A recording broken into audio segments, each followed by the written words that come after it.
Hello friends, welcome to my channel Bindas Bio and thank you for clicking on this video. Today we will start a new chapter which is Cell, the unit of life. When you look around you see both living and non living things. जब तुम इधर उधर देखते हो, अपने around surroundings में देखते हो, तो तुम्हें दोनों living as well as non living things दिखती हैं. टेबल दिखता है, ह्यूमंस दिखते हैं, माइक्रो ऑर्गेनिजम्स तो वैसे दिखते नहीं हैं पर अगर माइक्रोस्कोप में देखो तो दिखते हैं, प्लांट्स दिखते हैं, एनिमल्स दिखते हैं अलग अलग टाइप के. तो तुम क्या वो ये तुमने कभी दिमाग में नहीं सोचा कि ये नॉन लिविंग थिंग में क्या नहीं है जो हमारे अंदर है या फिर एनिमल्स के अंदर है या फिर प्लांट्स के अंदर है. I know you can easily distinguish between living and non living thing. So तुमने कभी ना कभी ये तो सोचा होगा कि क्या ये नॉन लिविंग थिंग को क्या नॉन लिविंग थिंग बनाता है और क्या लिविंग थिंग को क्या लिविंग थिंग बनाता है. ठीक है, क्या चीज़ है ये. ठीक है, तो वो चीज़ क्या है, उसका चीज़ का नाम क्या है, cell. The cell is present in all living organism. Cell basic unit है सारे लिविंग ऑर्गेनिज्म. ये तो 8th क्लास की लाइन है. ठीक है, तो हमने बता दिया कि सेल क्या है, एक बेसिक यूनिट है. It is fundamental functional and structural unit of all living organisms.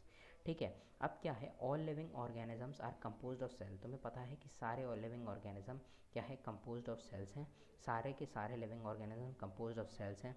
Some are composed of single cell and are called unicellular organisms, while other are composed of multicells which are called multicellular organisms. कुछ क्या हैं जो unicellular से बने हैं, जैसे कि paramecium, amoeba, euglenoid. ठीक है, यूग्लिनॉइड. ठीक है, हो गया हमारा. अब जैसे मल्टीसेलुलर का भी एग्जांपल, मल्टी सेल्स मतलब जैसे हमारे ह्यूमन बींग्स हो गए, ठीक है, प्लांट्स हो गए, ठीक है, एनिमल्स हो गए, ये मल्टी सेलुलर में आ गए. ये भी आप आराम से जानते हो.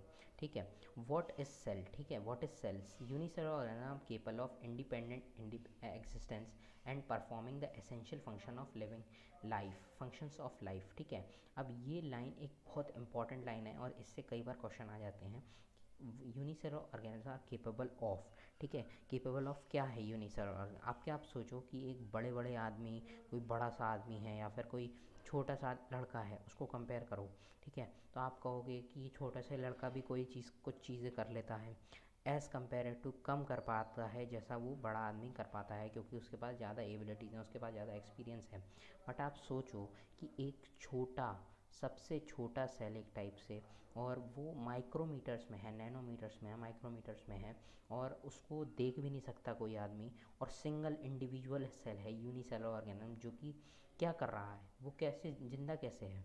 तो एक ये बात है कि जो यूनिसेलुलर ऑर्गेनिजम्स हैं वो सिंगल सेल के होते हैं. आपको पता है यूनिसेलुलर तभी बोल रहे हैं.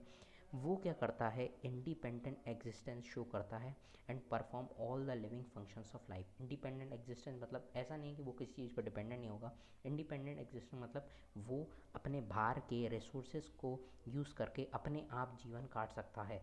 ठीक है, ऐसा नहीं है कि उसको किसी इंसान की ज़रूरत पड़ेगी कि कुछ मेरे डाइजेशन कर दो, मेरा एक्सक्रीशन कर दो, ठीक है, मेरा न्यूट्रिशन कर दो. ये सब जो लाइफ प्रोसेस हैं, बेसिक लाइफ प्रोसेस, ये आराम से कर लेगा और इंडिपेंडेंट एग्जिस्टेंस शो करेगा. अब एक बहुत बहुत बहुत ज़्यादा इंपॉर्टेंट लाइन है जो हम समझ सकते हैं कि anything less than a structure of complete structure of cell does not show हमारा इंडिपेंडेंट एग्जिस्टेंस. अब क्या है कि अगर आप देख लो कि सबसे पहले हमारे पास क्या था, अगर हम लोग देख लें, अगर हम लोग बेसिक से चालू करें, सबसे पहले क्या हमारा इलेक्ट्रॉन्स, प्रोटॉन्स, न्यूट्रॉन्स, इससे क्या हमारे एटम्स बने. एटम से क्या बनते हैं, मॉलिक्यूल्स या फिर कंपाउंड्स बनते हैं. अब ये जो मैं लाइनें बोल रहा हूँ ये मैं लिख नहीं पाऊँगा क्योंकि मेरे पास राइटिंग पैड नहीं है अभी लिखने को, या फिर हम कॉपी पे नहीं दिखा पा रहे हैं. पर आपको क्या है, जो मैं लाइनें बोल रहा हूँ ये आपको कुछ कुछ लाइनें जो मैं बता दूंगा कि क्या लिखना है अपने नोट्स में. ठीक है, तो वो आपको लिखना है, ऐड ऑन करना है. ठीक है, anything less than a complete structure of cell does not ensure independent living. कोई भी स्ट्रक्चर जो कि सेल के स्ट्रक्चर से कम है, ठीक है, वो इंडिपेंडेंट लिविंग शो नहीं करेगा. आप कोई भी चीज़ देख रहे हो, नॉन लिविंग थिंग, ठीक है, तो वो अगर उसके अंदर सेल है, वो कंप्लीट नहीं है स्ट्रक्चर उसके अंदर सेल का, तो वो नॉन लिविंग थिंग है, मतलब वो इंडिपेंडेंट एग्जिस्टेंस शो नहीं कर सकता. ठीक है, जैसे अब anything less than a complete structure of cell. अब एग्जांपल्स जैसे एटम्स हैं. ठीक है, एटम्स से क्या बने, हमारे मॉलिक्यूल्स बने. मॉलिक्यूल्स से क्या बने, हमारे मैक्रो मॉलिक्यूल्स बने. मैक्रो मॉलिक्यूल्स जैसे कि हम लोगों के कार्बोहाइड्रेट्स हो गए, प्रोटीन्स हो गए, लिपिड्स हो गए. ठीक है, ये सब क्या है, हमारे मैक्रो मॉलिक्यूल्स हैं. मैक्रो मॉलिक्यूल से क्या बनते हैं, हमारे सेल के अंदर के ऑर्गेनलीज, एक टाइप से सेल के पार्ट्स बनते हैं. सेल के अंदर के ऑर्गेनेलीज जो कि फंक्शन करते हैं, फंक्शनल सेल ऑर्गेनेलीज, ठीक है। और क्या सेल ऑर्गेनेलीज से सेल ऑर्गेनेल के मिलने से क्या बनता है, हमारा सेल बनता है। तो अगर आप एक चीज़ ये नोटिस करें कि सेल ऑर्गेनेलीज, जो हमारे सेल ऑर्गेनेलीज थे, हमारे मैक्रो मॉलिक्यूल्स थे, हमारे मॉलिक्यूल्स एंड कंपाउंड्स थे, हमारे एटम्स थे, हमारे इलेक्ट्रॉन्स थे, हमारे न्यूट्रॉन्स थे, क्या हमारे प्रोटॉन्स थे, सब क्या, ये सब क्या लिविंग इंश्योर कर रहे हैं? Are they living? No, they are not living. But जैसे ही सेल का फॉर्मेशन हुआ, जो भी सेल ऑर्गेनेलीज हैं वो एक सेल के अंदर आई, जो भी हमारा न्यूक्लियस है, एटम्स हैं, इलेक्ट्रॉन्स हैं, ये जैसे ही एक सेल एक बेसिक स्ट्रक्चर में आ गए, उसके बाद वो क्या हो गए, लिविंग हो गए। यही मैं चीज़ आपको समझाना चाहता हूँ कि anything less than a complete structure of cell does not ensure independent living, ठीक है। कोई सा भी स्ट्रक्चर, जैसे कि मान लो सेल ऑर्गेनेल, वो सेल से कम है ना, तो वो इंडिपेंडेंट लिविंग शो नहीं करेगा। हैंस अब ये लाइन आपको मैं होप करता हूँ कि आप अच्छी तरीके से समझ गए होंगे। Hence cell is the fundamental structure, और तभी हम लोग सेल को, अब आप देखते होंगे 8th क्लास में आपने पढ़ी होगी लाइन कि cell is the fundamental structure and functional unit of life. ये कैसे है स्ट्रक्चर एंड फंक्शनल यूनिट? अब देखो, ये बेसिक आपके टीचर्स ने आपको बताया होगा कि स्ट्रक्चरल एंड फंक्शनल क्यों बोल रहे हैं, क्योंकि जो भी आपके बॉडी का स्ट्रक्चर है वो कौन बना रहा है, सेल बना रहा है। दूसरी बात, ये फंक्शनल यूनिट क्यों है, ये इस वजह से फंक्शनल यूनिट है क्योंकि आप जो भी ये फंक्शन कर रहे हो, आप फंक्शन कर रहे हो, वो सम टोटल है आपके सेल के फंक्शंस के, ठीक है। ये आपने basic 8th class 9th class में आपने पढ़ा होगा सेल के बारे में। अब हम लोग चालू करते हैं। हैंस सेल इज़, आप मेन टाइप की एक चीज़ चालू होने वाली है सेल थ्योरी से, तो बहुत इंटरेस्टिंग पार्ट है, इंटरेस्ट लेके पढ़िए। Hence cell is the fundamental structure and functional unit of life, ये हमें सबको पता है कि क्या बोल रहा है, ठीक है। अब Anton van Leeuwenhoek first saw and described a life cell, अब ये क्या है, एक इंपॉर्टेंट पॉइंट हो जाता है नीट पॉइंट ऑफ व्यू से, ठीक है। यहाँ से एक टाइप से क्वेश्चन आ सकता है कि Anton van Leeuwenhoek first saw and described the life cell, ठीक है। एक लिविंग सेल किसने फर्स्ट देखी? अब देखो, जो नीट का पेपर बनता है वो डायरेक्ट एनसीईआरटी की लाइन से बनता है, तो इस वजह से आपको ये लाइन जो है एक टाइप से इंपॉर्टेंट है, ये बहुत ज़्यादा इंपॉर्टेंट है, इसको मैं आपको मार्क कर देता हूँ। Anton van Leeuwenhoek first saw and describe a life cell, ठीक है। अब कहो कि पहली सेल किसने करी थी, अब आपको ये पता हुआ है कि पहली सेल किसने करी है, आपकी रॉबर्ट हुक ने करी है। तो ऐसा नहीं है कि एनसीईआरटी सारी चीज़ें लिख सकती है, एंड एनसीईआरटी वही चीज़ें लिखती है जो कि बहुत बहुत ज़्यादा इंपॉर्टेंट हो और उसको कॉन्सेप्ट दे देती है टाइप से, उसको आपको समझना होता है, जैसे हमारे वीडियोज़ के थ्रू या फिर कोई और एजुकेटर्स के थ्रू, ठीक है। तो इस वजह से Anton Leeuwenhoek first saw and describe a life cell, एक लाइफ सेल किसने फर्स्ट देखी, एंटोन वैन लीवेनहुक ने। ये 90% लोगों को पता होना चाहिए, होगा, पहले से ही पता होना क्या चाहिए, होगा, ठीक है। तो रॉबर्ट हुक ने पहली सेल देखी थी, देखो। और एक और पॉइंट है कि रॉबर्ट हुक ने क्या देखा था, पहली सेल देखी थी, आपको लिख लेना है। Robert Hooke describe a first cell, non living cell, cork cell देखी थी, रूम लाइक कंपार्टमेंट शो करा था, उनने बोला था हनीकॉम लाइक स्ट्रक्चर दिखाया उनको अपने माइक्रोस्कोप के अंदर। अब रॉबर्ट ब्राउन ने क्या, न्यूक्लियस हम लोगों का इन्वेंट कर दिया था, न्यूक्लियस मतलब न्यूक्लियस खोज डाला था। Robert brown discovered the nucleus, इन्हें डिस्कवर क्या कर दिया था, न्यूक्लियस डिस्कवर कर दिया था, ये भी एक इंपॉर्टेंट लाइन है। The invention of the microscope and its improvement leading to electron microscope reveal all the structure details of the cell. अब यहाँ पे एक क्वेश्चन आ जाता है जो कि एनसीईआरटी में नहीं लिखा है, वो है इलेक्ट्रॉन माइक्रोस्कोप के ऊपर। अब ये लाइन का मतलब क्या है, ये लाइन का मतलब है कि जो सिंपल माइक्रोस्कोप से, सिंपलेस्ट माइक्रोस्कोप से लेकर इलेक्ट्रॉन माइक्रोस्कोप तक, जैसे जैसे सेल के क्या होते, जैसे जैसे हमारे माइक्रोस्कोप के डेवलपमेंट होते गए, तो इलेक्ट्रॉन माइक्रोस्कोप आने के बाद आपको सेल के सारे स्ट्रक्चर अच्छी तरीके से विजिबल हुए। पहली बार में सारे स्ट्रक्चर हम लोग सेल के अंदर, ये भी जब सेल की एनालिसिस पढ़ेंगे तो ये भी देखेंगे कि सेल के अंदर कौन से स्ट्रक्चर सिंपल माइक्रोस्कोप से विजिबल होते हैं कि नहीं होते, ठीक है। इस वजह से the invention of the microscope and its improvement leading to the electron microscope reveal all the structural details of the cell, ठीक है। Structural details of the cell ये क्या करता है, शो करता है। Leading to the electron microscope reveal all the structural details of the cell. अब electron microscope से क्या क्वेश्चन आता है, देखिए। अब आपको ये लिखना है अपनी कॉपी के अंदर, इलेक्ट्रॉन माइक्रोस्कोप के से क्वेश्चन आता है कि who invented electron microscope. Electron microscope was invented by Knoll and Ruska, ठीक है। आपको लिखना है नॉल, KNOL एंड RUSKA, ठीक है। रुस्का आपको लिखना है, ये नॉल एंड रुस्का ने इन्वेंट किया था इलेक्ट्रॉन माइक्रोस्कोप। अब और एक रॉबर्ट हुक ने कब हमारे खोजी थी फर्स्ट सेल, 16 कोशिश करके लिख रहा हूँ, 1665 1665, ठीक है, 1665 में रॉबर्ट हुक ने हमारी फर्स्ट सेल खोजी थी। ठीक है, अब हम लोग क्या मेन चैप्टर यहाँ से चालू हो रहा है। मेन चैप्टर एक तो दो हमने पॉइंट देख लिए कहाँ से क्वेश्चन आ सकता है। एक तो इलेक्ट्रॉन माइक्रोस्कोप के नॉन एंड उसका आपने लिख लिया होगा अपनी कॉपी में। एंटोन वैन ल्यूवेनहुक ने फर्स्ट लाइफ सेल हमारी खोजी थी। दूसरा रॉबर्ट हुक ने हमारी फर्स्ट सेल खोजी थी। ठीक है, न्यूक्लियस किसने खोजा था? हमारा रॉबर्ट ब्राउन में। रॉबर्ट ब्राउन और रॉबर्ट हुक में कन्फ्यूजन नहीं होना है। ठीक है, रॉबर्ट ब्राउन ने न्यूक्लियस बाद में खोजा है। आप ये देख सकते हो कि रॉबर्ट ब्राउन ने ब्राउन कलर का न्यूक्लियस खोजा। ठीक है, ऐसे ट्रिक से याद कर सकते हो। और रॉबर्ट हुक ने क्या करा? रॉबर्ट हुक ने फर्स्ट सेल खोजी। ठीक है, invention of microscope and it's improvement leading to electron microscope से नॉन उसका से क्वेश्चन आएगा। अब हम देख लेते हैं। अब हम नेक्स्ट चीज़ चालू करते हैं, नेक्स्ट टॉपिक। ये हमारा यहाँ से क्या है, मेन चैप्टर चालू है। अब इन 1838 आपको याद होना चाहिए। 1838 में Matthias Schleiden a German botanist, ये क्या है? एक जर्मन बॉटनिस्ट है, ये भी आपको याद होना चाहिए, ये भी पेपर में पूछ लिया जाता है। German botanist examine a large number of plants. अब वो हु आर बॉटनिस्ट? बॉटनिस्ट लोग कौन होते हैं? बॉटनिस्ट लोग वो होते हैं जो कि प्लांट्स की पढ़ाई करते हैं। प्लांट्स की पढ़ाई करते हैं तो प्लांट्स कोई खोजेगा ना। अब हम एक एक्स्ट्राऑर्डिनरी आदमी की भी बात करेंगे, थियोडोर शॉन। ठीक है, पर बाद में, पहले इसको पढ़ लेते हैं।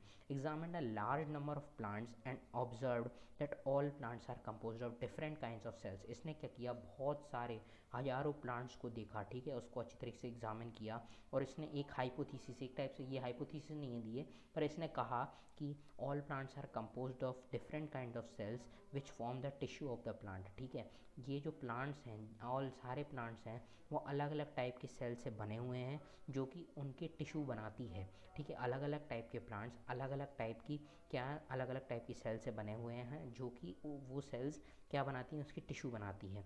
तो एक टाइप से हम ये भी बोल सकते हैं कि टिश्यू, प्लांट के अंदर टिश्यू होता है। ये किसने बताया था? हमारा मैथियास श्लीडन ने। ठीक है, तो हमारा मेन क्वेश्चन वैसे तो ये आएगा कि ये आ सकता है कि हमारा इन 1838 मैथियास श्वान श्लीडन ने क्या प्लांट सेल को किसने डिस्कवर किया? एक टाइप से मेन प्लांट सेल को किसने डिस्कवर किया? हमारा किसने? मैथियास श्लीडन ने। इसने डिस्कवर किया कि प्लांट्स के अंदर सेल होती हैं और टिश्यू बनाती हैं सेल का। At about the same time, about the same time क्यों लिख रहा है? अब आगे देखते हैं। एक्स्ट्राऑर्डिनरी पर्सन की बात बताई थी ना आपको। एक्स्ट्राऑर्डिनरी पर्सन कौन है? थियोडोर श्वान। ठीक है, आपको वैसे ये मैथियास और श्वान, मैथियास और थियोडोर जो उनके आगे के नेम है वो याद नहीं होने चाहिए ज़्यादातर। मेन श्वान और श्लीडन एंड श्वान। ठीक है, ये आपने पढ़ा भी होगा पहले भी। ठीक है, श्वान 1839, हमने बोला ना same at the same time 1839 में श्वान ने एक ब्रिटिश जूलॉजिस्ट, अब हमने पहले क्या, वो जर्मन बॉटनिस्ट था, ये क्या है? ब्रिटिश है। वो क्या है? जर्मन है। ये क्या है? ब्रिटिश है। 1839 में जूलॉजिस्ट है। Zoologist, who are zoologist?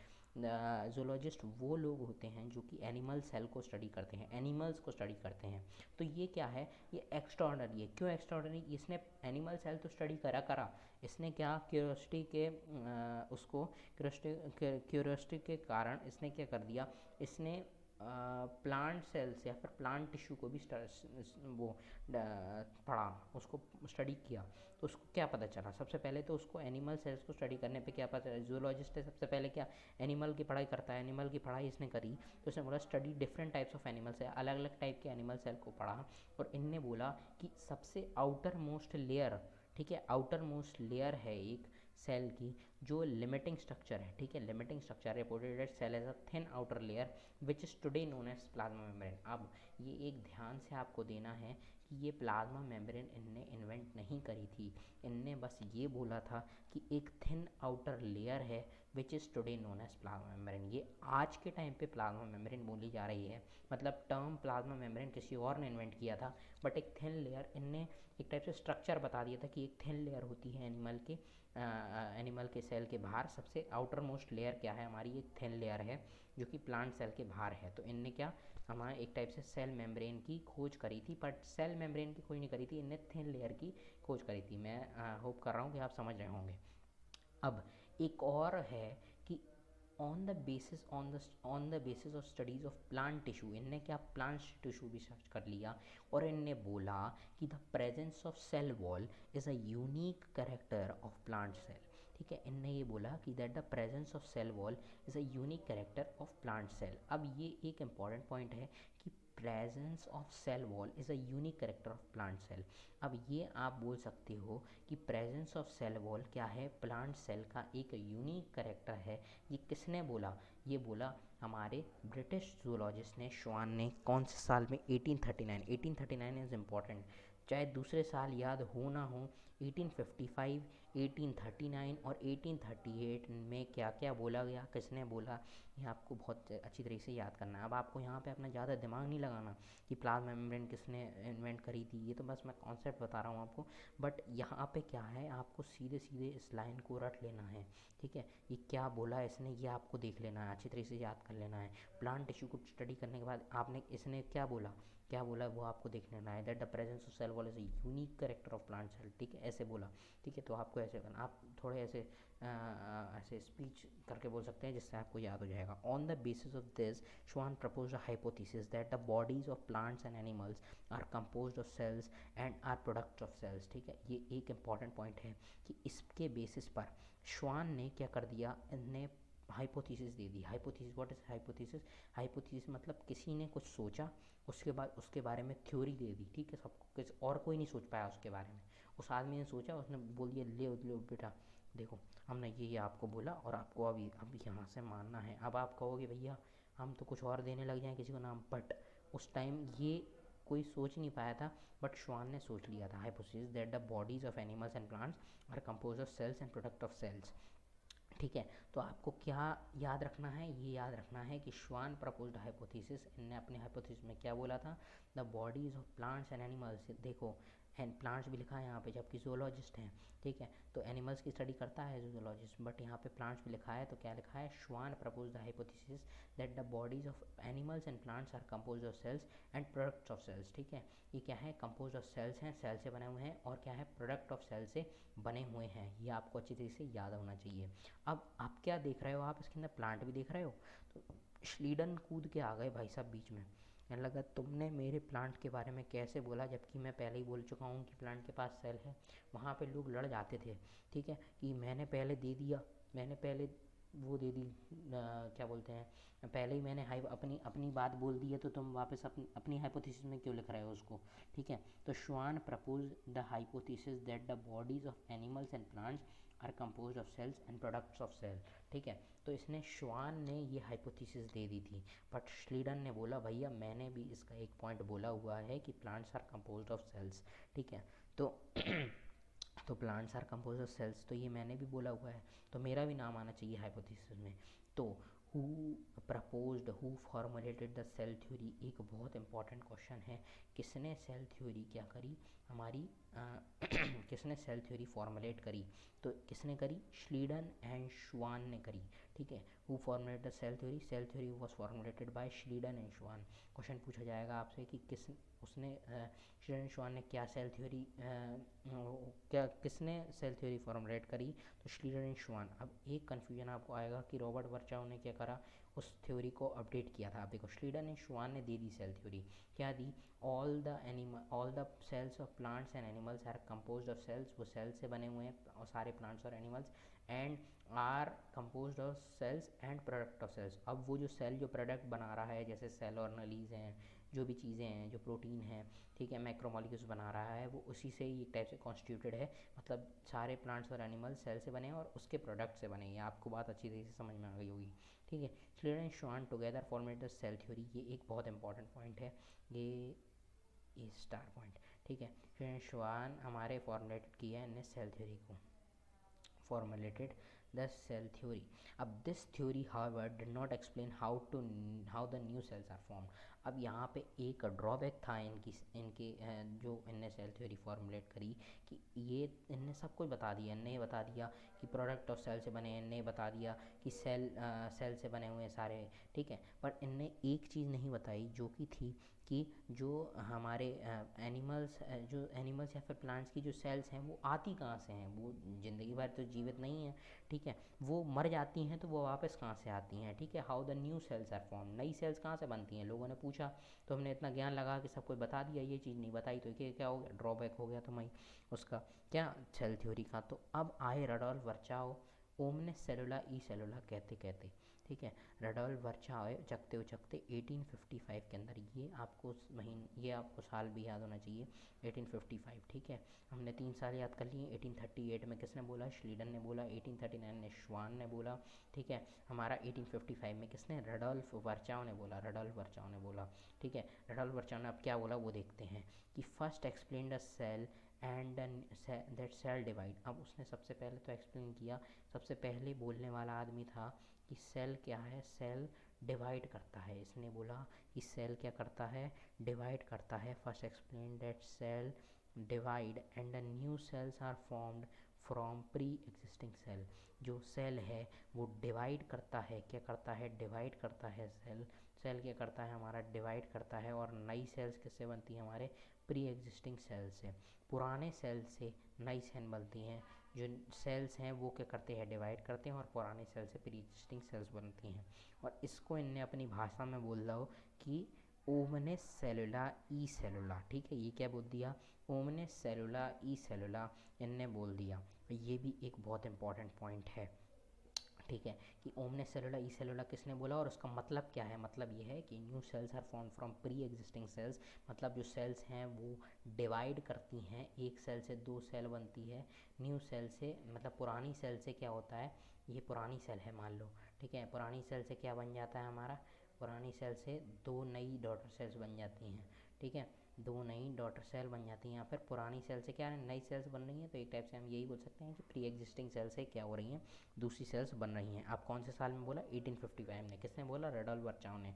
तो इनने क्या कर दिया? एक टाइप से सेल थ्योरी में एक नया पॉइंट ऐड कर दिया, या फिर उसको क्या कर दिया? मॉडिफाई कर दिया। उसकी गलती थी उसको सुधार दिया। गलती क्या थी? कि वो सेल, नई सेल्स कहाँ से आ रही हैं वो एक्सप्लेन नहीं कर पा रहे थे, बट इनने एक्सप्लेन कर दिया है। तो इनने क्या कर दिया? सेल थ्योरी को मॉडिफाई कर दिया। तो अगर आपके पास क्वेश्चन आए कि who formulated the cell theory, तो आप क्या आंसर देंगे? आप बताओ, कमेंट सेक्शन में लिख के आओ, ठीक है।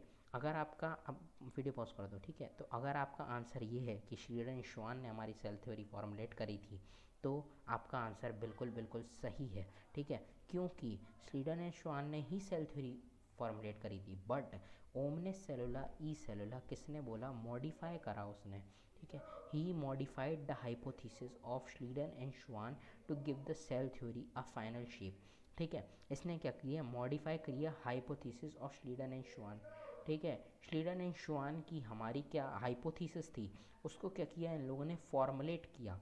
इनने क्या किया? इसको थोड़ा बटर लगाया इसके ऊपर, क्या इसका मॉडिफिकेशन किया, और श्लीडन एंड श्वान की सेल थ्योरी को कर दिया, फाइनल शेप दे दी।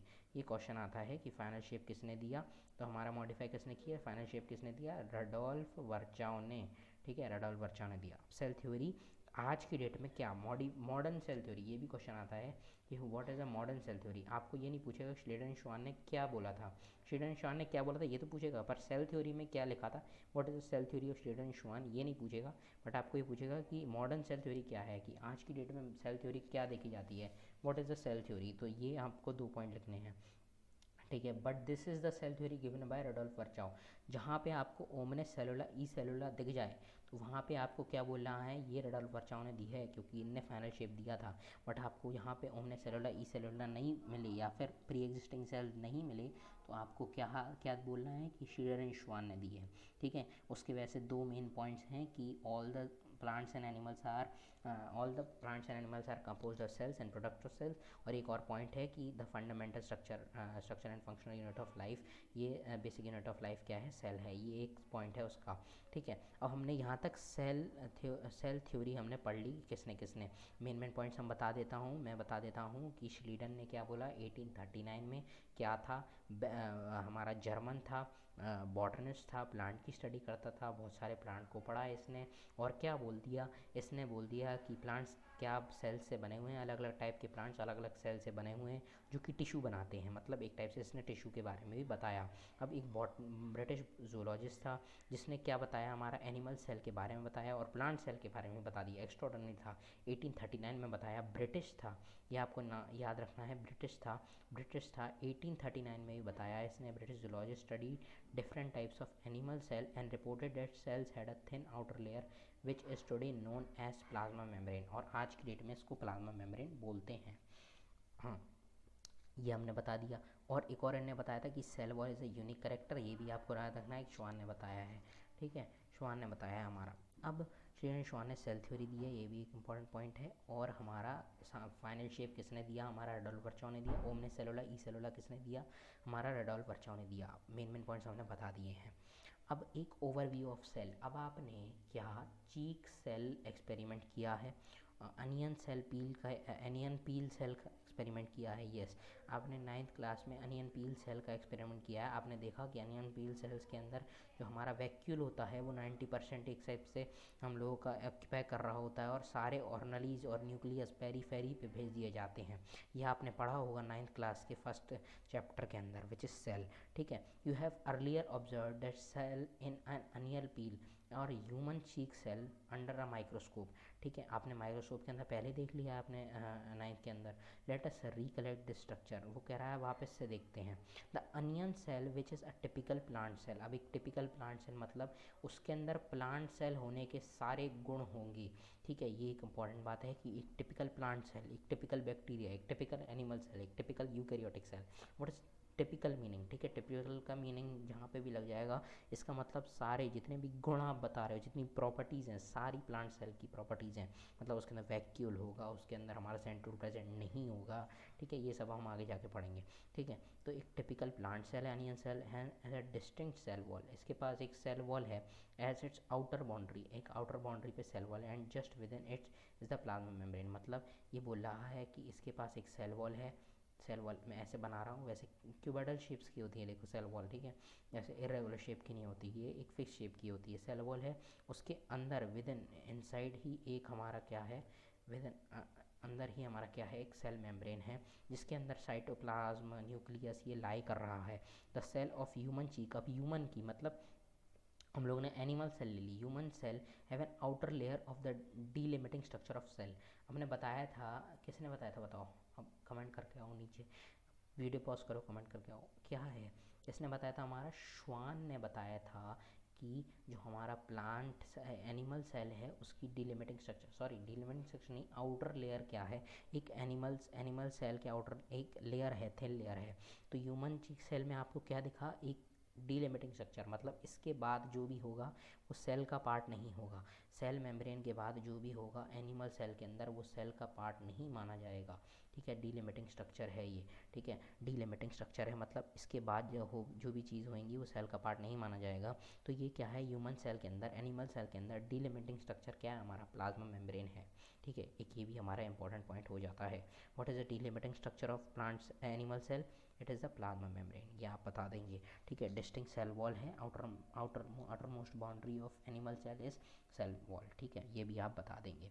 अब inside each cell is a dense membrane bound structure called nucleus. अब डेंस क्यों बोल रहे हैं यहाँ पे? आपको पूरे सेल चैप्टर में जहाँ पे भी डेंस दिखे मतलब ये ज़्यादा स्टेन पीने वाला है। ठीक है, ज़्यादा स्टेन पीने वाला है, मतलब अगर जब आप इसको कलर करके देखोगे, अब ये वैसे बिना कलर करे विजिबल अच्छी तरीके से नहीं हो पाती सेल ऑर्गेनीज, तो एक इसको क्या, इस पर स्टेन डाला जाता है, कलर डाला जाता है। तो जब आप लोग कलर डालोगे इसके ऊपर, ठीक है, कलर डालोगे तो वो स्टेन कितना पी जाएगा, मतलब उसको डालते जाओगे गाढ़ा होता जाएगा, गाढ़ा होता जाएगा, मतलब स्टेन पी रहा है। तो एक डेंस स्ट्रक्चर है जो कि इसमें बहुत सारी चीज़ें प्रेजेंट हैं, डेंस है, बहुत ज़्यादा गाढ़ा टाइप का है। Membrane bound structure called nucleus.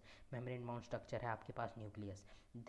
This nucleus contains chromosomes. इसके अंदर क्या होते हैं, chromosome, which in turn contain the genetic material, और जिसके अंदर क्या होता है, जेनेटिक मटेरियल होता है। अब आपके पास एक यहाँ पे एक्स्ट्रा पॉइंट आपको अपने नोट्स में लिखना है कि जहाँ पे हिस्टोन प्रोटीन प्रेजेंट होगा। Histone, what is histone protein? अब देखो, जो क्रोमैटिन थ्रेड है जो कि क्रोमोसोम में बदल जाता है, इट इज़ वेरी लॉन्ग। ठीक है, वो जो डीएनए है वो बहुत लंबा है। ठीक है, इस वजह से उसकी पैकेजिंग करनी होती है। तो हिस्टोन प्रोटीन पैकेजिंग के काम में आता है। क्रोमैटिन या फिर डीएनए की पैकेजिंग है, डीएनए की पैकेजिंग के काम में आता है हिस्टोन प्रोटीन, जो कि सेल डिवीजन के सिंथेसिस फेज में क्या डिवाइड होना चालू हो जाता है। ठीक है, इस वजह से जो हिस्टोन प्रोटीन है वो क्या है हमारा, अगर किसी सेल के अंदर हिस्टोन प्रोटीन प्रेजेंट है तो वहाँ पे जो क्रोमोसोम होंगे उसको हम लोग क्या बोलेंगे, note it in your diaries. ठीक है, यहाँ पे मैं लिख नहीं पा रहा हूँ बट आपको नोट करना है कि जहाँ पे हिस्टोन प्रोटीन प्रेजेंट होगा वहाँ पे क्या होगा, उसको हम लोग ट्रू प्रोटीन, ठीक है, true protein, sorry true protein नहीं, ट्रू क्रोमोसोम बोलेंगे। ठीक है, ट्रू क्रोमोसोम बोलेंगे। जहाँ पे प्रोटीन प्रेजेंट, जहाँ पे हम लोगों का हिस्टोन प्रोटीन प्रेजेंट होगा, और जहाँ पे नहीं होगा प्रेजेंट उसको क्या बोलेंगे, फॉल्स क्रोमोसोम बोलेंगे, ठीक है, फॉल्स क्रोमोसोम बोलेंगे। DNA, cells that have membrane, अब क्या हमने पढ़ लिया क्रोमोसोम और डीएनए, हमारे अगर हिस्टोन प्रोटीन होगा तो ट्रू क्रोमोसोम, हिस्टोन प्रोटीन नहीं होगा तो फॉल्स क्रोमोसोम। बैक्टीरिया में क्या है, हिस्टोन प्रोटीन प्रेजेंट नहीं है, प्रोकैरियोटिक में हिस्टोन प्रोटीन प्रेजेंट नहीं होता है, ठीक है। इस वजह से वहाँ पे जो भी क्रोमोसोम होंगे उनको क्या बोलेंगे, फॉल्स, ठीक है, एफ एफ एफ क्रोमोसोम, ठीक है, फॉल्स क्रोमोसोम बोलेंगे। डीएनए, सेल्स, मटेरियल डीएनए होएगा हमारा, ठीक है। Cells that have membrane, chromosomal genetic materials DNA आपको पता है। Cells that have membrane bound nuclei are called eukaryotics, ठीक है। जो सेल जिसके अंदर eukaryotic, cells that have membrane bound nuclei, अब देखो यूकैरियोटिक प्रोकैरियोटिक में हम लोग कैसे डिफरेंशिएट करेंगे, what is eukaryotic, what is prokaryotic. Eukaryotics are those organism which have a nuclear membrane bound, हमारा न्यूक्लियस न्यूक्लियस न्यूक्लियस न्यूक्लियस पे न्यूक्लियर मेम्ब्रेन होएगी, अच्छा खासा डेवलप्ड न्यूक्लियस होएगा, ठीक है। सेल मेम्ब्रेन बाउंड सेल और नलीज होंगे उसके अंदर, उसको हम लोग क्या बोलेंगे, यूकैरियोटिक। और प्रोकैरियोटिक मतलब, प्रोकैरियोटिक मतलब प्रो मतलब क्या होता है, प्रिमिटिव, और कैरियोटिक मतलब न्यूक्लियस मतलब प्रिमिटिव, पुराना न्यूक्लियस होएगा, इसके अंदर न्यूक्लियर मेम्ब्रेन नहीं होगी, हैं, एक न्यूक्लियर मेम्ब्रेन नहीं होगी, ठीक है, और हमारी सेल में सेल ऑर्गेनेल्स नहीं होंगी, ठीक है। यूकैरियोटिक्स के पास दोनों चीज़ें होंगी, इस वजह से उसको यू मतलब ट्रू, ट्रू कै ट्रू कैरोटिक मतलब ट्रू न्यूक्लियस, ट्रू न्यूक्लियस का, यूकैरियोटिक का मतलब ट्रू न्यूक्लियस, ठीक है। प्रोकैरियोटिक मतलब प्रिमिटिव न्यूक्लियस जिसके पास नहीं होगा। तो एक टाइप से जो पिछड़ा वाला है, जो पुराना है, उसको प्रोकैरियोटिक बोल देते हैं, और यूकैरियोटिक मतलब नए, जो आजकल की human cell is a eukaryotic, ठीक है। तो आपको वैसे ही पहले से पता होगा, तब भी मैंने थोड़ा सा आपको डिटेल बता दिया। Whereas cell that lack a membrane bound nucleus are prokaryotic, बहुत ईजी चीज़ है। And both prokaryotic and eukaryotic a semi fluid matrix called cytoplasm occupies the volume of the cell. अब अंदर क्या है, अंदर लिक्विड, सेमी लिक्विड टाइप का एक स्ट्रक्चर दिख रहा होगा आपको, दोनों दोनों बोथ प्रोकैरियोटिक एंड यूकैरियोटिक्स के अंदर, जिसके अंदर आपकी क्या सेल मेम्ब्रेन, सॉरी, जिसके अंदर आपकी सेल ऑर्गेनेल्स हो रही होंगी, ठीक है। तो जो आपका मटेरियल होगा प्रोकैरियोटिक एंड यूकैरियोटिक के अंदर, उसको क्या बोलेंगे, साइटोप्लाज्म बोलेंगे, ठीक है। उसको क्या बोलेंगे, साइटोप्लाज्म बोलेंगे, क्या बोलेंगे, cytoplasm. Eukaryotic where cell that lack a membrane bound और nucleus are called cytoplasm occupies the volume of the cell, ठीक है, जो कि volume of the cell occupy कर रहा होगा। The cytoplasm is the main arena of cell. अब यहाँ तक क्वेश्चन का ही नहीं आएगा आपका, क्वेश्चन मेन कहाँ से आएगा, the cytoplasm is the main arena, ठीक है।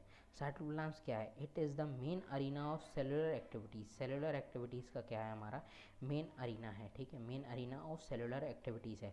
What is cytoplasm, cytoplasm is a semi liquid, semi fluid, semi fluid हमारा मटीरियल जो कि सेल के अंदर पाया जाता है, और ये क्या है, main arena of cellular activities है, सेल के अंदर जो भी एक्टिविटीज़ हो रही हैं उसका मेन अरीना है।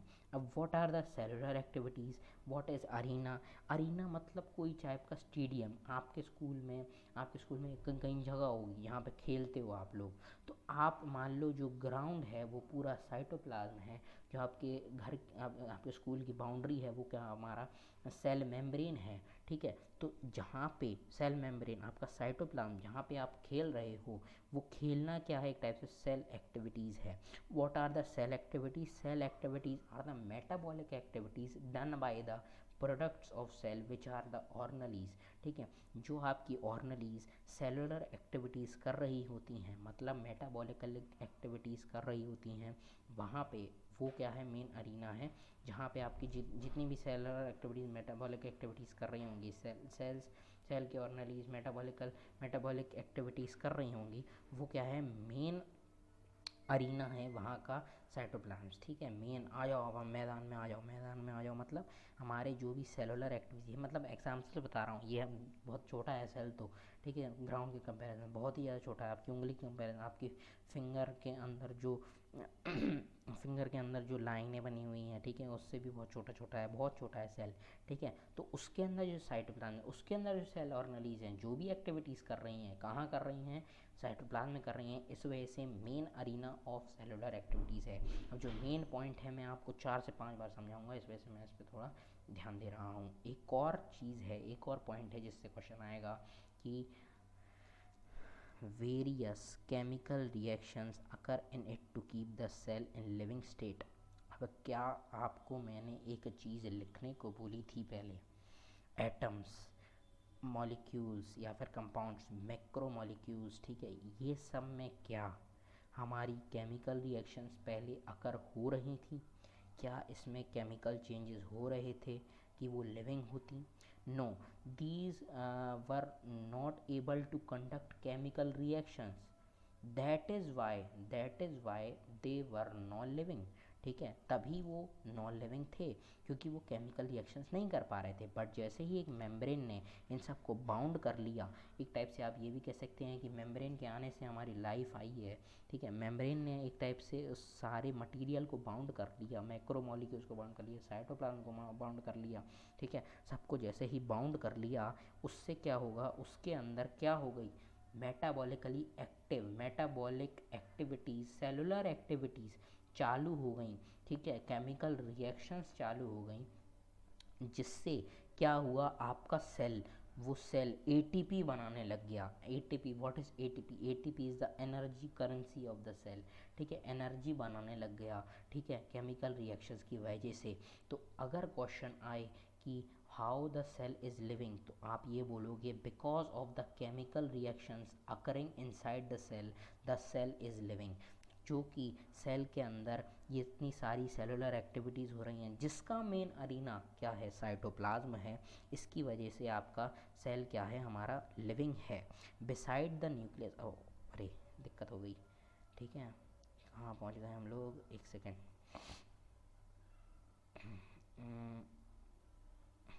हम लोग नेक्स्ट नाइल में जा रहे थे। ठीक है, ये हमारा यहाँ पे हम लोग, ठीक है, beside the nucleus the eukaryotic cells have other membrane bound distinct structures. जैसा कि मैंने आपको बताया कि प्रोकैरियोटिक के पास दो चीज़ें होंगी। ठीक है, एक तो प्रोकैरियोटिक के पास दो चीज़ें नहीं होंगी। एक तो न्यूक्लियर मेम्ब्रेन वाला एक वेल्ड हस्तपुष्ट न्यूक्लियस नहीं होगा। दूसरी बात, जो डबल मेम्ब्रेन बाउंड ऑर्गेनेल्स हैं वो भी नहीं होंगी। ठीक है, तो अगर न्यूक्लियस को छोड़ दिया जाए तो यूकैरियोटिक्स पास, जो यूकैरियोटिक्स पास वो एक्स्ट्रा चीज़ क्या है जो प्रोकैरियोटिक पास नहीं है, वो क्या है, डबल मेम्ब्रेन बाउंड। देखो, डबल या फिर सिंगल मेम्ब्रेन बाउंड ऑर्गेनेल्स। ठीक है, इस पर मेम्ब्रेन बाउंड ऑर्गेनेल्स नहीं है। लाइक एंडोप्लाज्मिक रेटिकुलम, जैसे एंडोप्लाज्मिक रेटिकुलम हो गया, सबके बारे में पढ़ेंगे, आप पहले भी पढ़ चुके हो। गोल्जी कॉम्प्लेक्स हो गया, गोल्जी एपरेटस भी बोलते हैं। ठीक है, traffic police of the cell भी बोलते हैं, बहुत सारी चीज़ें। लाइजोसोम हो गया, माइटोकॉन्ड्रिया हो गया, माइक्रोबॉडीज़ हो गया, वैक्यूल्स हो गया। ठीक है, ये सब क्या है आपकी सेल के पास, यूकैरियोटिक्स के पास मौजूद है।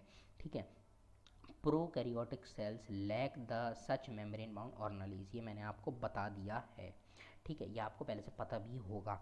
ठीक है, राइबोसोम आर नॉन मेम्ब्रेन। अब आप कहोगे भैया राइबोसोम क्या है, हमको पता है कि राइबोसोम क्या है, नॉन मेम्ब्रेनस। ठीक है, इसके पास मेम्ब्रेन नहीं है। राइबोसोम के पास क्या है, मेम्ब्रेन नहीं है।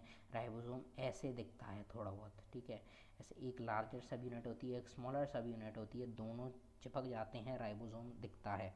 ठीक है, राइबोसोम के पास सेल ऑर्गेनेली भी नहीं, सेल मेम्ब्रेन भी नहीं होती। ठीक है, ये सेल ऑर्गेनेलीज है, सेल ऑर्गेनेली है, but it is dense, cell organelle भी नहीं होती।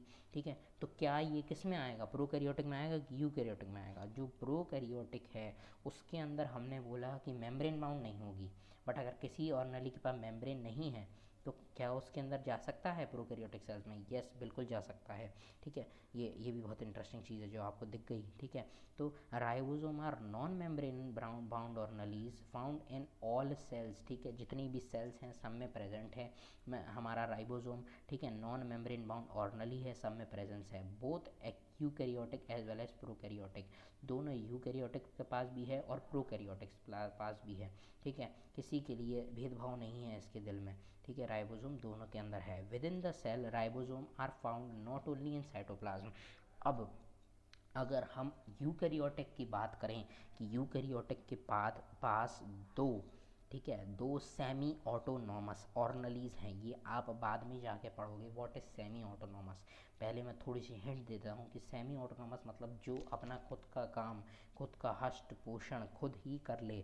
ठीक है, वो क्या है, एक टाइप से सेमी ऑटोनॉमस है। मैंने आपको एक प्रोकैरियोटिक का वो दिया था, एग्जाम्पल कि प्रोकैरियोटिक्स आर हमारे हमारे prokaryotic unicellular organism can show independent living. तो एक टाइप से ये भी इंडिपेंडेंट लिविंग शो कर सकता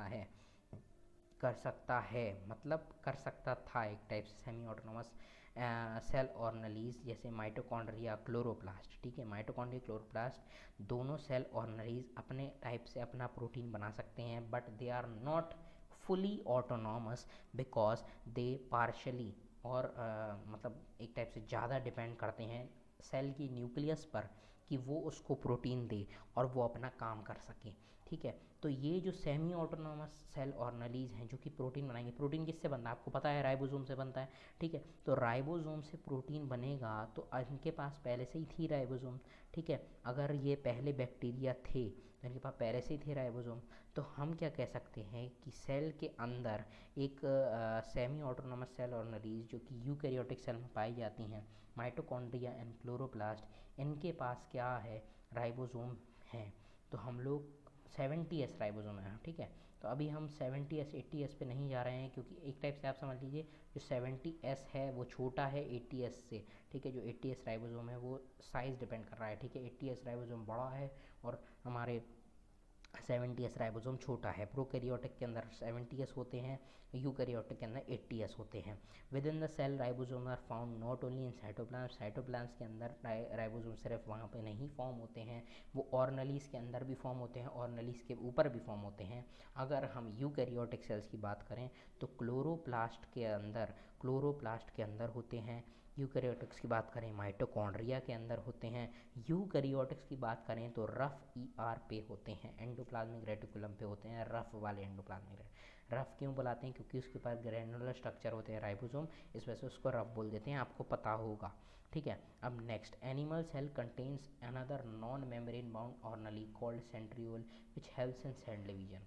अब ठीक है, जो हमारा एनिमल सेल है, एनिमल सेल वो कंटेन करता है another non membrane bound cell organelle, ठीक है। Non membrane bound cell organelle क्या करता है, कंटेन करता है एनिमल सेल, ठीक है। एक और नॉन मेम्ब्रेन बाउंड, अब ये कौन सी ऑर्गेनेली है, ये है ऑर्गेनेली हमारी सेंट्रियोल, ठीक है। Centriole, what is centriole, centriole is a non membrane bound cylinder shape organelle, ठीक है। ये क्या सिलेंड्रिकल शेप ऑर्गेनेली है। ये जो सेंट्रियोल है ये सेल डिवीजन में काम आता है, स्पिंडल फाइबर्स बनाता है, आगे जाके पता चलेगा। Animal cells contains another non membrane bound cell organelle called centriole which helps in cell division, जो सेल डिवीजन में हेल्प करता है। इसके पास एनिमल सेल्स के पास सेंट्रियोल भी होता है बट सिर्फ एनिमल सेल्स में होता है, ठीक है। अपने पास अब एक पॉइंट और एक्स्ट्रा आ गया है कि हमारी सेल ऑर्गेनेलीज कौन सी नॉन मेम्ब्रेन बाउंड हैं। तो हम झटपट आंसर देंगे कि एक तो सेंट्रियोल है जो कि सिर्फ एनिमल सेल में आता है और कुछ लोअर प्लांट सेल्स में भी आता है, एक टाइप के मैं पॉइंट बताऊंगा आपको, ठीक है। कुछ लोअर उसमें भी आता है और हम लोअर प्लांट्स में भी आता है और हमारे किस में आता है, हमारे लोअर प्लांट्स में आता है और एनिमल सेल्स में, सारे एनिमल सेल्स में सेंट्रियोल प्रेजेंट होता है, ठीक है। तो सेंट्रियोल क्या है, एक नॉन मेम्ब्रेनस सेल ऑर्गेनेली है और राइबोसोम क्या है, एक नॉन मेम्ब्रेनस सेल ऑर्गेनेली है, ठीक है। दो टाइप के हमारे नॉन मेम्ब्रेनस सेल ऑर्गेनेली और मेम्ब्रेनस सेल ऑर्गेनेली के एग्जांपल्स एंडोप्लाज्मिक रेटिकुलम, माइटोकॉन्ड्रिया, ठीक है, क्लोरोप्लास्ट, ये तो डबल मेम्ब्रेन है, ठीक है। माइक्रोट्यूब्यूल्स, ट्यूब्यूल्स, ये सब हमारे क्या हो गए, हमारे मेम्ब्रेनस बाउंड सेल ऑर्गेनेलीज हो गई, ठीक है। अब हम आगे बढ़ते हैं। Cell differ greatly in size, जो सेल है वो डिफर करता है greatly in size, shape, activities, ठीक है। अब आप क्या देखेंगे, क्या जो ह्यूमन काम कर रहा है वो ही काम क्या प्लांट कर रहा है, नहीं, वो अलग अलग टाइप से हैं। तो अलग अलग टाइप के अलग अलग टाइप के ऑर्गेनिज्म में अलग अलग टाइप की सेल्स होती हैं जो कि अलग अलग टाइप के हमारे क्या कर रहे होते हैं, फंक्शन कर रहे होते हैं और अलग अलग टाइप के इनके शेप होते हैं, ठीक है। तो ये सेल की एक पॉइंट है कि ये आगे भी आएगा आपके एनसीईआरटी में, जो हम लोग पढ़ रहे हैं कि आगे भी आएगा कि जो शेप है वो डिपेंड होता है कि कौन सा फंक्शन आपका ऑर्गेनिज्म कर रहा है, ठीक है। तो इस वजह से shape of the cell depends on which function it is performing. अब फॉर एग्जांपल माइकोप्लाज्मा, ठीक है, mycoplasma is an important term here, ठीक है। Mycoplasma is the smallest cell of whole world, ठीक है। पूरे अर्थ का सबसे स्मॉलेस्ट सेल कौन सा है? माइकोप्लाज्मा है। अब माइकोप्लाज्मा अब आगे दिया रखा है PPLO. You know what is the full form of PPLO? अगर आपको अभी नहीं पता है तो मैं आपको रिवील करने जा रहा हूँ। पीपीएलओ का फुल फॉर्म अगर आपको पता है तो आप कमेंट बॉक्स में लिख के आ जाइए। अब पीपीएलओ का फुल फॉर्म, पॉज करिए वीडियो, वापस आ जाइए वीडियो पे अगर आपने लिख दिया है। पीपीएलओ का full form pleuro pneumonia like organism. जो पीपीएलओ है it is a type of mycoplasma जिसका साइज होता है 0.1 माइक्रोमीटर। अब जो ये माइक्रो है इट इज़ अ प्रीफिक्स, ये आप फिजिक्स बेसिक मैथ्स में पढ़ेंगे, ठीक है। इट इज़ अ प्रीफिक्स जिसकी वैल्यू होती है 10⁻⁻6 metre. 1 micrometre is equal to 10⁻⁻6 metre. तो आप इमेजिन कर सकते हैं आपके एक हाथ के बराबर आपका 1 मीटर होता है, उसके 10⁻⁻6, ठीक है। ये 10 उसको डिवाइड कर दीजिए, उसकी लेंथ को डिवाइड कर दीजिए 10⁻6 पार्ट में, ठीक है। 0 6 बार लगाते जाओ एक के आगे, उसको डिवाइड कर दो उतने पार्ट्स में, तो उतना छोटा होता है आपका माइक्रोप्लाज्म, ठीक है। तो माइकोप्लाज्म के हम पार्ट पढ़ रहा था कि एक टाइप से माइकोप्लाज्म का एक और माइकोप्लाज्म ही है जिसका नाम पीपीएलओ है, जिसका full form pleuro pneumonia like organism होता है, जिसका साइज 0.1 माइक्रोमीटर होता है। और माइकोप्लाज्म का एनसीईआरटी में दिया हुआ साइज 0.3 माइक्रोमीटर। आपको आई ये क्या है? 0.1 माइक्रोमीटर एक इसका टाइप है और इसको स्मॉलेस्ट सेल बोल रहे हैं, जबकि पीपीएलओ तो इससे भी छोटा है, 0.1 माइक्रोमीटर है, ठीक है। तो आप कहोगे कि what is the size range, अगर आपसे पूछा जाए, ठीक है, यहाँ से पूछा जाएगा क्वेश्चन, आपको लिखना है अपनी कॉपी में जो मैं बोलने वाला हूँ, ठीक है। आपको क्या लिखना है? अगर आपसे पूछा जाए कि what is the size range of mycoplasma, तो आपको ये बोलना है the mycoplasma has a size range of 0.1 micrometre to 0.3 micrometre. यहाँ पे एक इम्पॉर्टेंट पॉइंट है। अब एक ये इम्पॉर्टेंट पॉइंट आपको याद रखना है, ठीक है। माइकोप्लाज्मा की रेंज 0.1 माइक्रोमीटर टू 0.3 माइक्रोमीटर होती है। ये क्या है? स्मॉलेस्ट सेल है। अब आपको पूछा जाए स्मॉलेस्ट सेल और आपको माइकोप्लाज्मा नहीं दिया, ठीक है, और आपको पीपीएलओ दिया है, तो आप किस पे टिक करोगे? ऑब्वियसली आप पीपीएलओ पे टिक करोगे, ठीक है। ऑप्शन में अगर आपको पीपीएलओ दिया है, प्लूरो निमोनिया लाइक ऑर्गेनिज्म दिया है, तो आप पीपीएलओ पे टिक कर दोगे। अगर माइकोप्लाज्मा नहीं दिया है तो ये you have to remember that PPLO is a type of mycoplasma, ठीक है।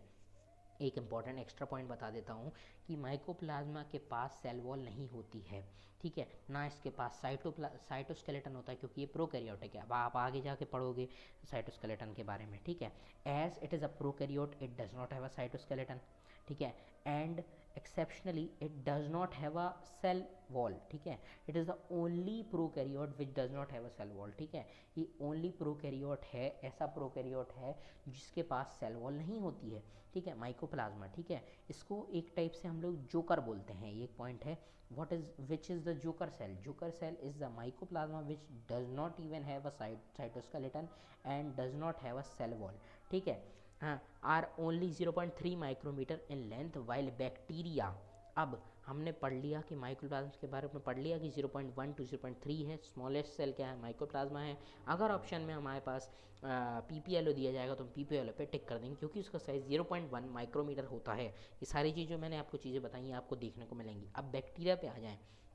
मैंने आपको एक चीज़ का कंसेप्ट बताया था कि टिपिकल मतलब जो बहुत सारे जितने भी साइज़ के आपके जितने भी पॉइंट्स हैं उसकी चीज़ में वो आपको रिप्रेजेंट कर रहा हो। तो बैक्टीरिया, अगर आप ऑर्डिनरी बैक्टीरिया की बात करें तो आपका बैक्टीरिया का साइज़ होता है, एक सेकेंड, हाँ, बैक्टीरिया का साइज़ होता है 3 to 5 माइक्रोमीटर, ठीक है। What is the size of ordinary bacteria?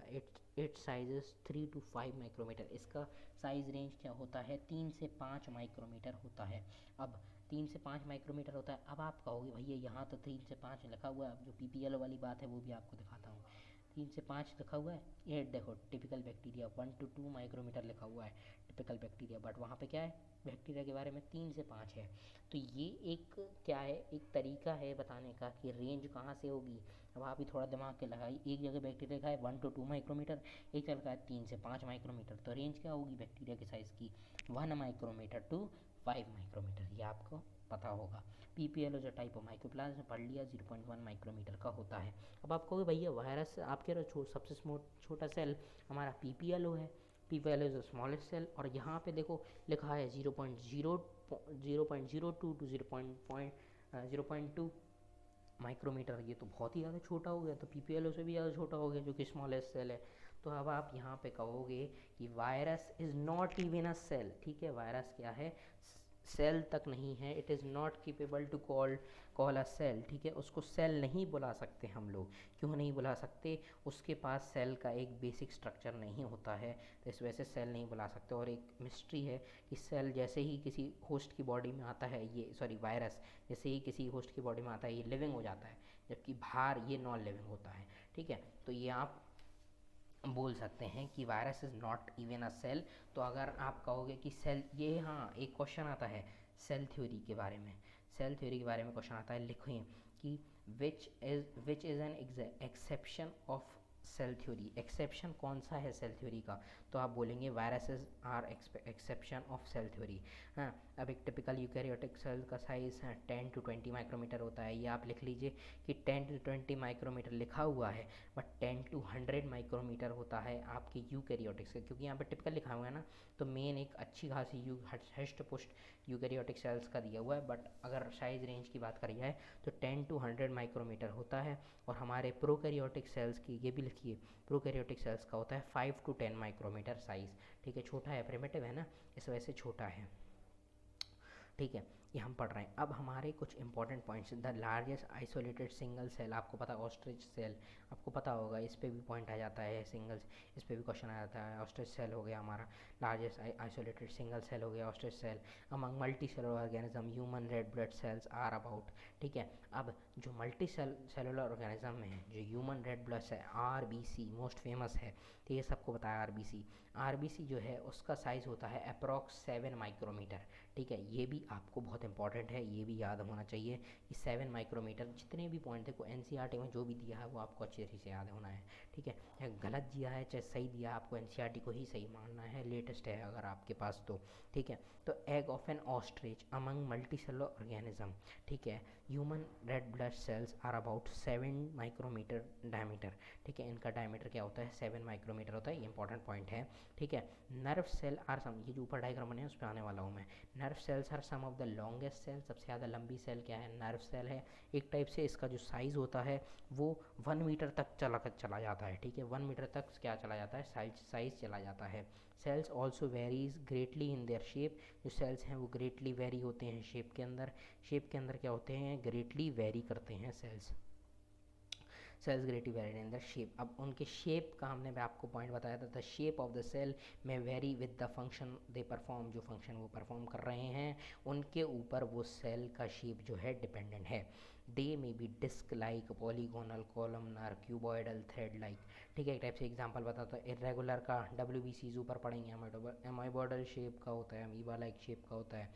ठीक है, डिस्क लाइक हमारा डिस्क लाइक के बारे में बात करें तो RBCs are disc like, polygonal, columnar, cuboidal, जितने भी ये तीनों टाइप के जो हैं ये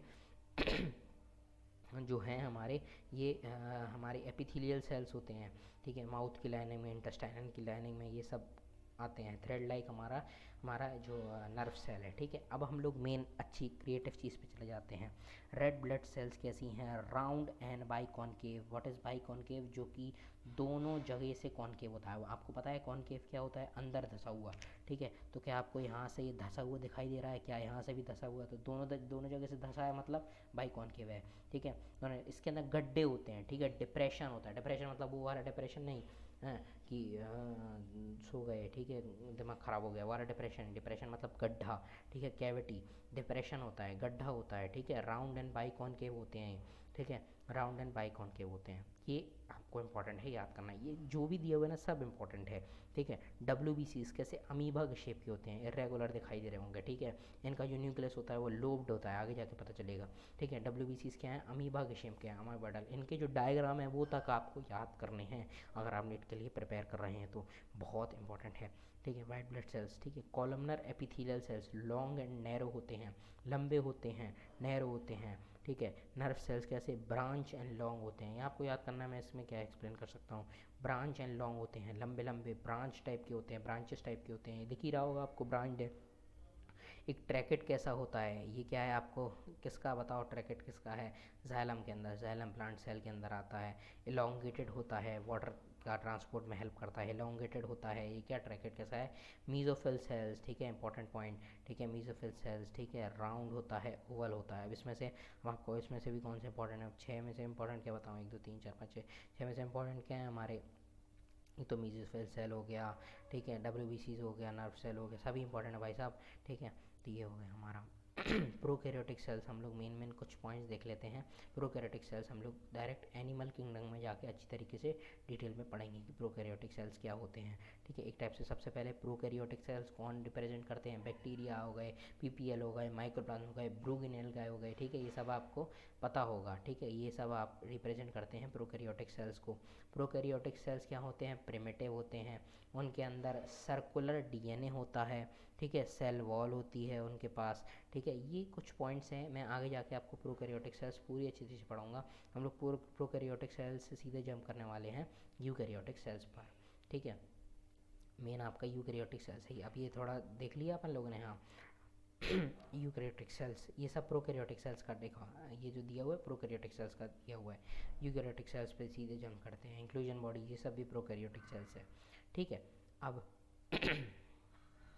देखो, अब यूकैरियोटिक सेल को चालू करने से पहले मैं आपको बताता हूँ एक प्लांट सेल की कहानी, ठीक है। प्लांट सेल ऐसा है, ठीक है, ऐसा टाइप का है, बहुत गंदा प्लांट सेल बनाया है। इसके अंदर क्या है, प्लाज्मा मेम्ब्रेन है प्लाज्मा मेम्ब्रेन, ठीक है, प्लांट सेल है। अब आपको नोट करना है, ठीक है, सिर्फ और सिर्फ नोट करना है, मैं कुछ नहीं लिख रहा हूँ, मैं सिर्फ बोल रहा हूँ, ठीक है। आपको क्या नोट करना है कि एक प्लांट सेल के अंदर अगर आप उसको डिफरेंशिएट करें, अलग अलग करें, तो आप उसके प्लांट सेल को, जब प्लांट सेल की सेल वॉल को, ये क्या है आपकी सेल वॉल है, इसको अगर हटा दोगे, बाहर निकाल दोगे, तो आपके पास कुछ ऐसा स्ट्रक्चर बच जाएगा जो कि आपको अभी दिख रहा है अंदर।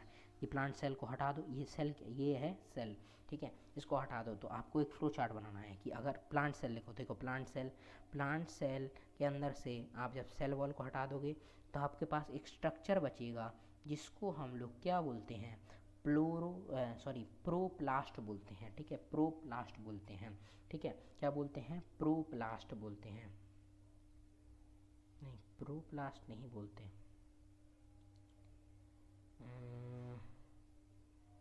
हाँ प्रोटोप्लास्ट बोलते हैं, सॉरी प्रोटोप्लास्ट बोलते हैं, प्रोप्लास्टेड तो हमारी अलग चीज़ हो गई, ठीक है, सॉरी आपको ये लिखना है कि सेल वॉल को अगर हटा दो, साइड में हटा दो, तो सेल वॉल और हमारा जो एक और चीज़ है जो हमारी सेल मेम्ब्रेन है, उसको अगर देखा जाए तो उसको क्या है, वो हमारी प्रोटोप्लास्ट है, ठीक है, प्रोटोप्लास्ट है, ठीक है। ये protoplast looks like a animal cell but it is not an animal cell, ठीक है। ये देखो मैं आपको सेल का स्ट्रक्चर दिखाता हूँ, इस पर सेल बना हुआ है क्या, हाँ देखो, अगर आपने ये जो बाहर सेल वॉल दिख रही है आपको, ये सेल वॉल डिफाइन की हुई है, ये सेल वॉल हटा दो, तो अंदर जो भी वैक्यूल, साइटोप्लाज्म, इसकी सेल मेम्ब्रेन जो भी दिख रहा है वो क्या आपका प्रोटोप्लास्ट है, ठीक है, प्रोटोप्लास्ट है। अब प्रोटोप्लास्ट को सब डिवाइड करोगे, प्रोटोप्लास्ट को जब डिवाइड करोगे तो आपको दिख रहा है कि सेल मेम्ब्रेन ने साइटोप्लाज्म को ढका हुआ है, जिसके अंदर आपकी न्यूक्लियस और सेल ऑर्गेनेल्स हैं। तो जब हम प्रोटोप्लास्ट में से आप जब प्लाज्मा मेम्ब्रेन हटा दोगे तो जो साइटोप्लाज्म प्लस ऑर्गेनेल्स बचेंगी उसको क्या बोलेंगे, प्रोटोप्लाज्म बोलेंगे। आई रिपीट, ये आपको लिखना है, क्या लिखना है, आप जब प्रो प्लांट सेल में, शुरू से बोल रहा हूँ, प्लांट सेल में से सेल वॉल हटा देंगे तो आपके पास प्रोटोप्लास्ट बचेगा। एक पॉइंट लिखिए, protoplast look like a animal cell but it is not an animal cell. दूसरा, अब आप प्रोटोप्लास्ट को अलग अलग डिवाइड कर रहे हैं, ठीक है, फ्लो चार्ट बना रहे हैं, पता है, समझ पा रहे हो ना, ठीक है। तो प्रोटोप्लास्ट को जब डिवाइड करेंगे तो प्रोटोप्लास्ट एक प्रोटोप्लाज्म में डिवाइड होएगा, ठीक है, और एक सेल मेम्ब्रेन में। Protoplast consist of a plasma membrane, a cytoplasm, a cell organelles, उसके अंदर जो भी है। तो प्रोटोप्लास्ट को जब डिवाइड करोगे तो सेल मेम्ब्रेन बचेगा, हैं। प्रोटोप्लास्ट को सब डिवाइड करोगे तो सेल मेम्ब्रेन बचेगा और एक स्ट्रक्चर बचेगा cytoplasm, cell organelles plus nucleus जो भी होएगा साइटोप्लाज्म ये बिना मेम्ब्रेन का, उसको क्या बोलेंगे, प्रोटोप्लाज्म बोलेंगे। ठीक है, प्रोटोप्लाज्म बोलेंगे। ठीक है, प्लाज्मा मेम्ब्रेन अलग कर दिया, क्या बचा, प्रोटोप्लाज्म बचा। अब प्रोटोप्लाज्म का भी डिवीजन कर दो। ठीक है, प्रोटोप्लाज्म का भी क्या कर दो, ये आपको लिखते जाना है, मैं बार बार बोल रहा हूँ, ये आपको लिखते जाना है। प्रोटोप्लाज्म का क्या डिवीजन करना है अपन को, अब सुनिए। प्रोटोप्लाज्म को डिवीजन कर दो साइटोप्लाज्म में और ट्रोफोप्लाज्म में।